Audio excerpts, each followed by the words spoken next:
Welcome to Almost Here, Round the Corner Future Technology podcast with Richard Jacobs. Future technologies poised to transform our lives for better or worse are the focus of this podcast. Almost here means these technologies are now here and starting to be used, or just around the corner, from Bitcoin to artificial intelligence, 3D printing, blockchain, virtual reality, and more. Hello, this is Richard Jacobs with the Future Tech Podcast. My guest today is Sara Bird. She's with uBiome, the letter U. The website is uBiome, biome.com. And she told me, congratulations, that her title just changed a few weeks ago to Vice President of Product Technology. So, Sara, how are you doing today? I'm doing great. Thanks so much for having me on. Yeah, I'm glad to talk to you guys. I've done a lot of podcasts with microbiome-related companies, but I know uBiome is one of the oldest and biggest, so I'm glad to talk to you. Yeah. So tell me, what's the premise of uBiome, maybe when it started, and what's the premise now? What's the whole goal of the company? Yeah. So at uBiome, our mission is to advance the science of the microbiome and make useful products to improve human life. And we, as you said, have been around since 2012, advanced products in a few different areas that, I'd love to talk about more.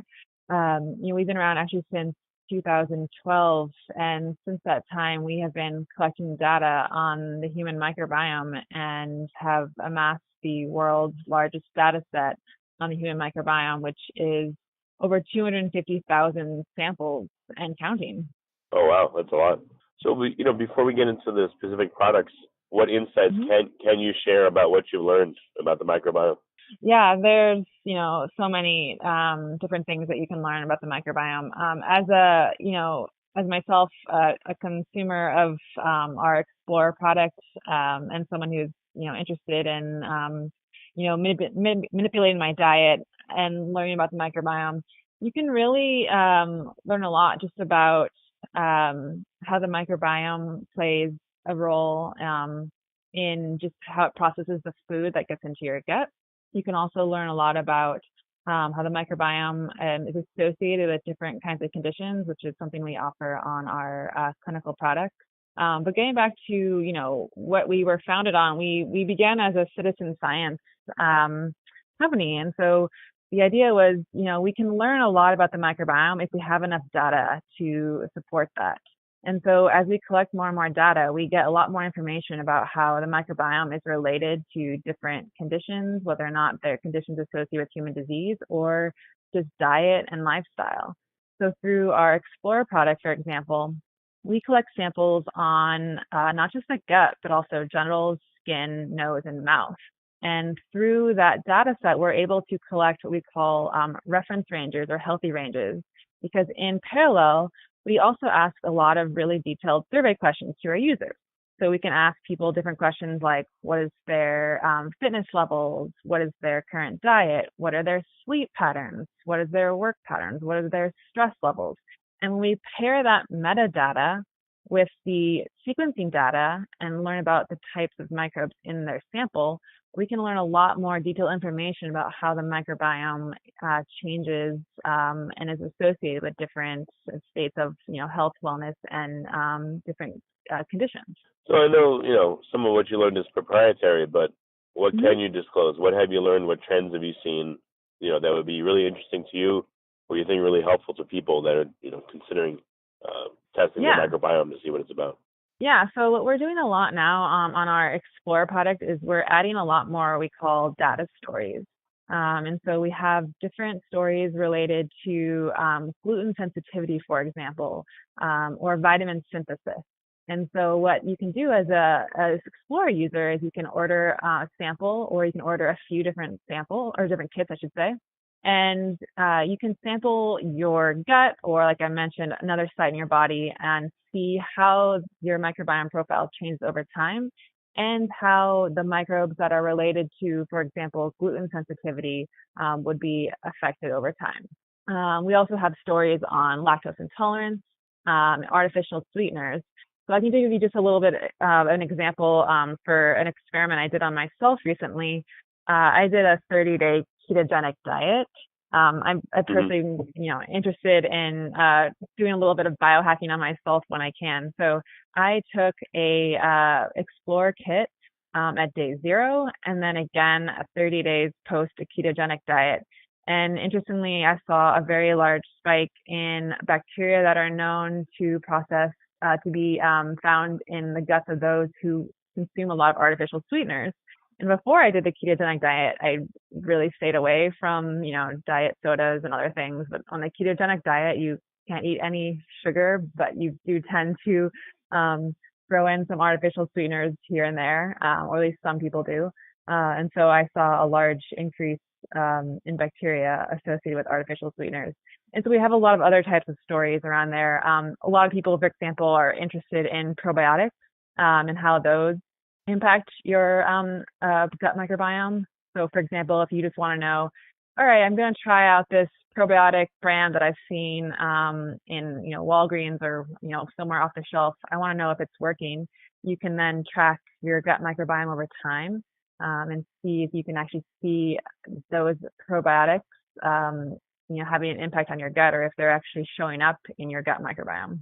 So what's the reason that most people will get your kits? Is it for the reasons you stated, or are they telling you it's other reasons, like they want to try to lose weight? Yeah, so that's a really, really great question. So it really depends on the type of kit. So again, I'll go back to the Explorer. The Explorer user is really for health and wellness and different lifestyle factors that you're interested in learning about how these different components have an impact on your gut microbiome, or you're just interested in learning about the gut microbiome. Like I mentioned, we have a lot of stories.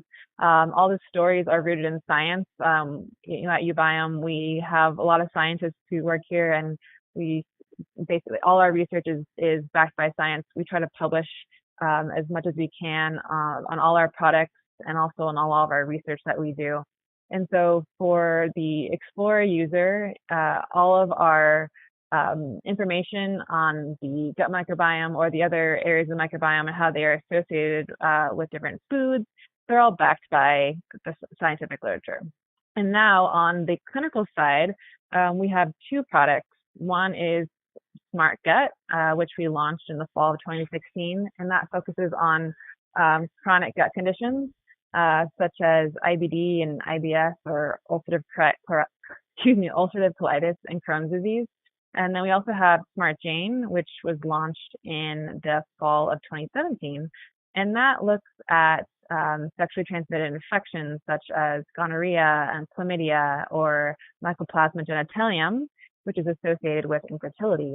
And SmartJane also looks at genotypes for HPV, which the high-risk types of HPV are known to be related to cervical cancer. And then there's low-risk HPV types that are known to cause genital warts. We also look at the overall microbiome profile of the vagina and whether or not it's linked to certain conditions such as bacterial vaginosis.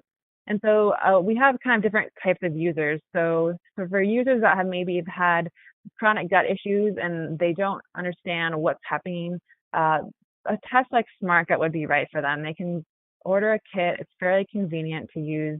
You get your results that are sent to both your how and the patient, and you can go through the results of your doctor and understand how and why certain bacteria in your gut may be linked to conditions that you might have in your gut. And then you and your doctor can talk about different treatment paths. And the great thing about our kits is that you can use them as a monitoring tool. And so you can do longitudinal testing. So in other words, you can test your gut multiple times and see if different interventions have had an impact on the levels of the bacteria and whether or not that's affected those conditions that you had. And so I also want to emphasize that on our clinical side, our clinical tests, both SmartGut and SmartJane, are doctor-ordered insurance reimbursable tests. So you do need a doctor order for those. But on the Explorer side, which is our health and wellness tests, anyone can order those tests over the internet, and those can be sent anywhere in the world as well. Well, all right. So people can get these tests done, and they can see a list of bacteria that they have, and the prevalence, the percentage, and all that. But then, what do they do with the information? Like if you have a doctor, what kind of a doctor helps you, and what kind of therapies have you seen recommended? I know that you guys probably can't recommend stuff, but What do people do with the info that you give them? Yeah, so as you mentioned, we definitely cannot recommend anything for our patients, but we do have a couple different approaches. So we worked very closely with our physicians and also built up our physician network and created a really comprehensive set of physician guidelines to help our doctors when prescribing this test and how to understand our results and interpret them and really have that conversation with the patient about what the next steps might be. And copies of these guidelines are available on our website. And so, we've seen our test used in a variety of different ways. We're also launching a clinical grant initiative. Our website just launched a couple weeks ago, where we are beginning to engage with more clinicians to conduct different research studies because clinicians in different environments have patients come to them with different, complaints, or maybe they have a lot of patients who have IBD or IBS, and they want to understand what kind of interventions that they've been prescribing their patients. Are these interventions actually working? And the utility of a test like SmartGut is that the doctors can use our test to determine whether or not their treatment guidelines are being effective. So whether or not it's just taking a certain type of probiotic to try to increase the levels of the good bacteria in their gut and seeing whether or not that changes the conditions the patients have, or whether it's just changing, the overall diet or other sort of lifestyle factors. Our tests give doctors a new tool in their toolbox to help their patients that have these underlying gut conditions that they may have had for years. You mentioned several interventions that are used by doctors, depending on the situation, obviously. But some, it sounds like, will say, "Hey, take probiotics and try to get more of a certain bacteria into you." Others may say, "Change your diet." Are there other types of interventions that you've seen that people are trying, whether they work or not? But what else are people doing to try to influence their gut bacteria? Yeah, I mean, I think it depends on the doctor that is prescribing the test. I mean, there are all different kinds of doctors that are using SmartGut, whether it's GI doctors or internal medicine. So I can't comment too closely on what the specific recommendations are. It depends. But some of the ones that we have heard about are, just overall diet changes away from processed foods in the Western diet to diets that contain more, whole grains and whole vegetables. The literature that we do have out there supports a diet in which you have a lot of fiber. Bacteria like to digest fiber, and the good bacteria thrive in an environment that's in a high fiber diet. So that's usually one of the main recommendations for those who are having some chronic gut issues, and along with other diet changes such as trying to remove some of these processed grains, especially if someone might be thought to have a sort of gluten sensitivity or could possibly be celiac. These are the kind of changes that doctors might implement, and then again they can use the tool like SmartGut to determine whether or not these changes are having an effect. So with all the samples that you've gathered, are you seeing any trends or interesting things or patterns evolve in people? So one of the things that we're working on now are doing some sort of longer term clinical outcome studies. So now that we've collected lots of samples, both from SmartGut patients and SmartJane patients, along with our very large Explorer data set, we're now teasing apart the conditions and associations found within that data set and trying to bring forward some exciting publications in the coming year.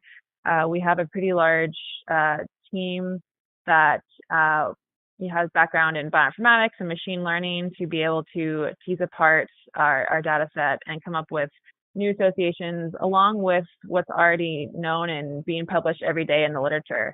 We also have a data curation team who helps us comb through the microbiome literature and learn about all the new and exciting technologies and findings in the microbiome space. So, with that approach, we are, in the pipeline coming up with some new long-term studies to get more data, and also some new publications that'll reveal some exciting new associations on the microbiome and different associations with human conditions.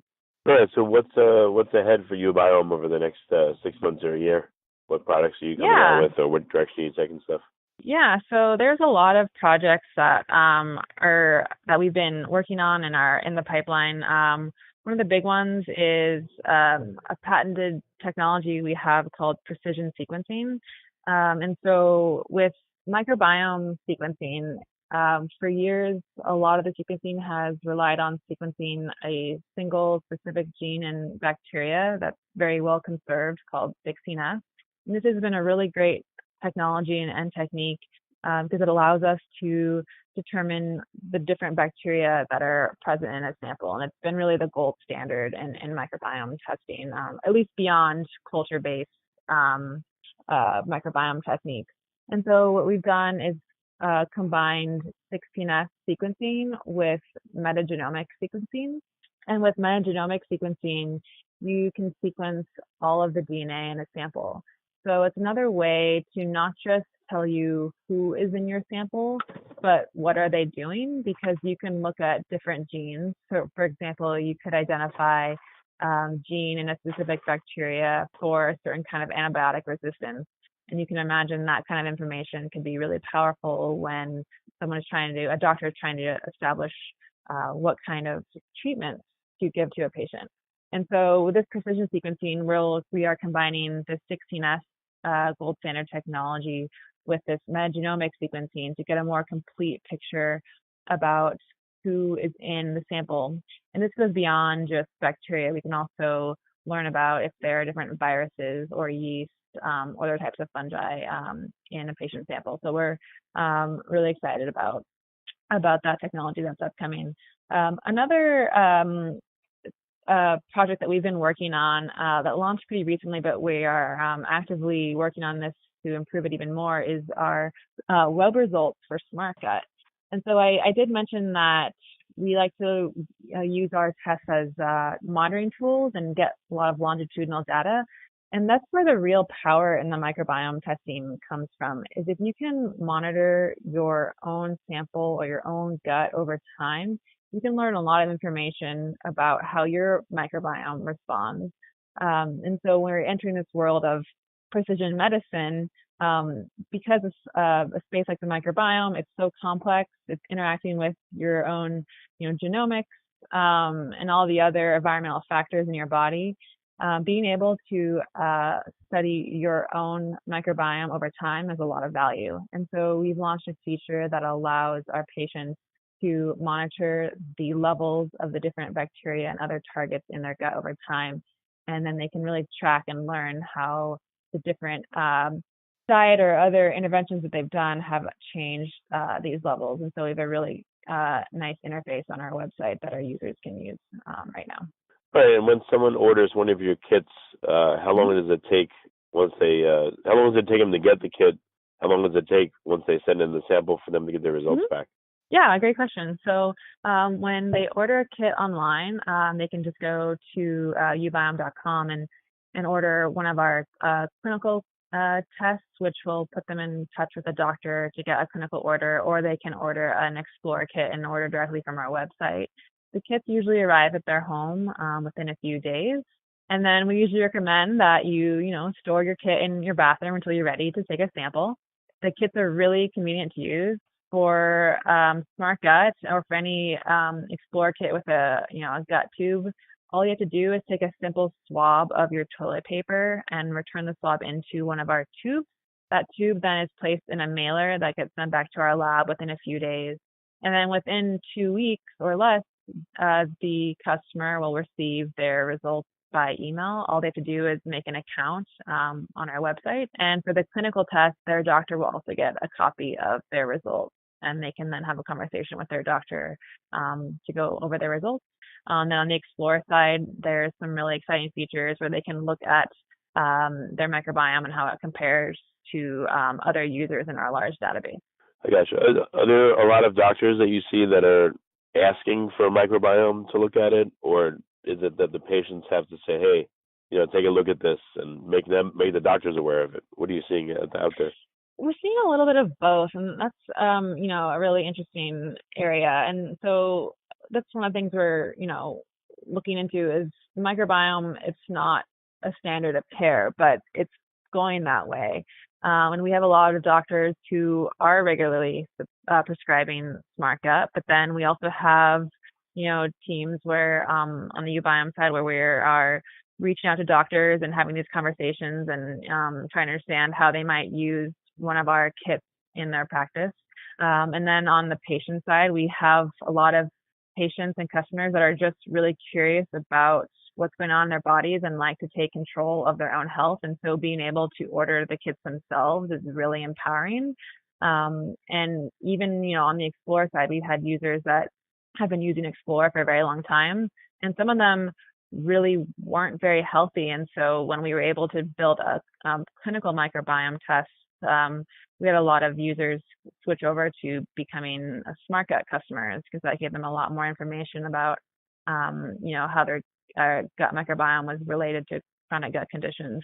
So we see it on both sides. We see more and more doctors wanting to use microbiome data in their clinic, and a lot more patients and customers that are interested in, empowering their own health and figuring out the answers to what's going on in their bodies. Very good. So what's the best way for people to order the kits, whether the doctor guided one or the self-explorer one?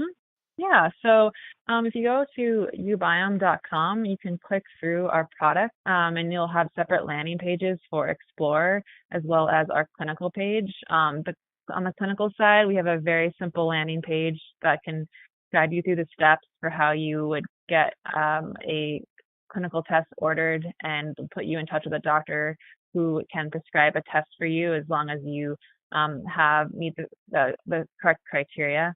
And then on the Explore page, anyone who has access to a PayPal account or credit card can order an Explore test on our website. Okay, well, very good. Any other ways that people can use to get in touch? I know that, I'm a subscriber and I get blog articles from you guys periodically, which are really interesting. Yeah. Any recommendations for people to interact or collaborate or ask questions? Yeah, I would definitely recommend checking out our blog. We have a lot of really exciting articles that are coming out. Our Twitter page is also pretty active and links to our blog posting. And we have a really great customer service department. So if there ever are any questions that your listeners have, they can contact them through our website. All right, very good. Well, Sarah, thanks for coming on the podcast. I appreciate it. Thank you so much. You have been listening to Almost Here, Around the Corner Future Technology podcast with Richard Jacobs. Subscribe to this podcast, post a review to discover more future technologies that are poised to transform our lives for better or worse, such as Bitcoin, artificial intelligence, 3D printing, blockchain, virtual reality, and more.